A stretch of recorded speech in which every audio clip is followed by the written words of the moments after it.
Well, good morning, folks. Following the global success of my most recent video about the clutch modification on the Yamaha, the boffins here at Slick Enterprises Research and Development Department, well, they went off into the bike garage and they were poking about, looking a bit suspicious, and they were looking at the Yamaha.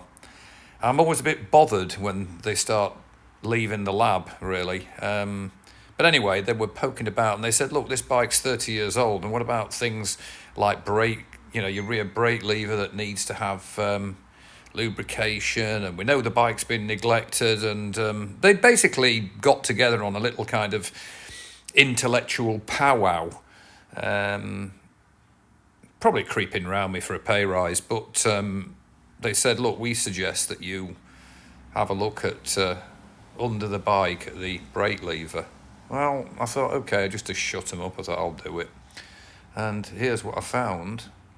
Now, the brake lever has like a big sort of bolt through the middle of it. It's what it pivots on. It obviously is under the bike and it's exposed to, well, in the case of this Yamaha, decades of road filth and salt and I would say an inattentive, probably fairly idiotic previous owner who's done all sorts of stuff to it. So look at that, Now, they were right, the boffins, actually. It's as dry as you like. There was no lubrication on it whatsoever. Look at that there. Can you see that washer? That's the pivot. It's got no lube on it at all. It's got a little spring washer there. Hell of a state. I mean, look at that. You can see the blue Loctite, which is obviously, I don't think that's ever been removed from the bike from new. I don't think so. And it's certainly not had any lube on it. Look, I mean, look at the state of that. It's got a spring washer and a normal washer, and it's literally, nothing on it. No lubrication whatsoever. So I would say it's never ever been done ever since new. That's the actual bolt, the pivot bolt. You can see that Loctite. I mean, that I think that's factory stuff. So effectively, this poor bike that I'm lavishing love and attention on. It just shows, what neglect can do.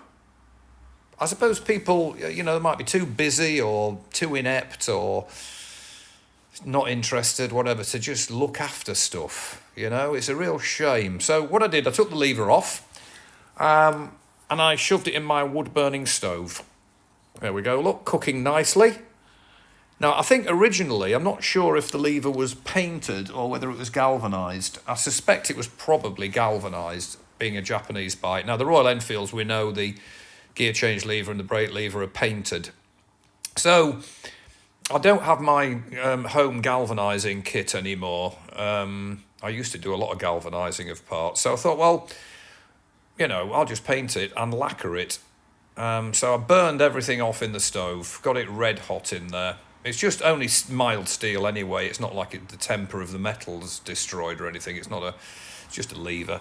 So there it is. That's burning off the galvanising in the stove. And then I use steel wheels to spray to produce that kind of finish.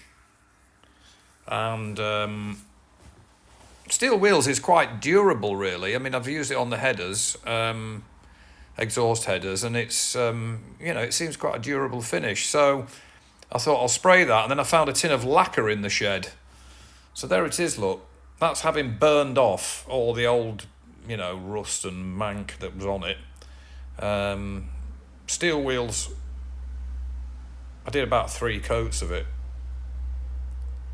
And then, as I say, I found a tin of high temperature VHT, very high temperature lacquer. It was for exhaust systems, apparently.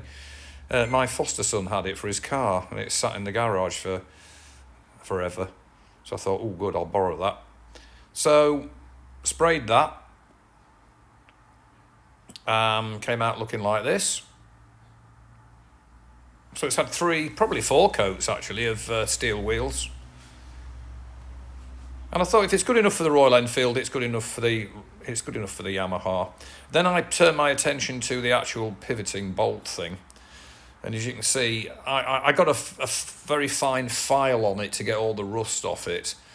That sort of groove in the middle, I believe, is a kind of thing it's a groove to trap grease, to get you lard grease on it. And then, so I cleaned it up with a file. It's had a bit of attrition, to be honest. I might replace it at some point, but I don't think it's that vital. It's not that badly degraded. So I just got a file on it and got the rust off it, basically. And then larded it up with grease, like that. Just lithium grease. Well, obviously you're using the brake pedal a lot, and I suppose if it's not lubricated, it's not going to be as nice to use. So that's the finished product. Sprayed and lacquered.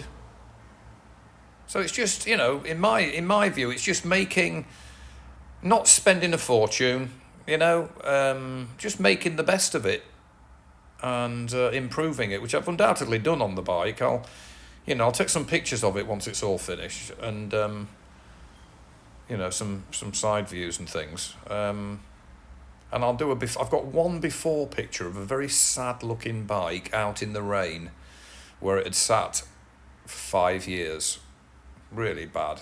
Anybody would do that to a machine. How it can get to that state, I do not know. So there you have it. Quite pleased. I've got a couple of other projects to put on. I shall be doing those today, making some videos. I might tonight put another video on, or maybe 2 on. I've got 2 more projects to do on the bike, which I hope will be of interest to people. So a big round of applause to the boffins in the R&D lab for suggesting that, because I didn't really think of it. Now done. So have a great day. Watch it on your bikes, and I'll post again soon. Bye for now.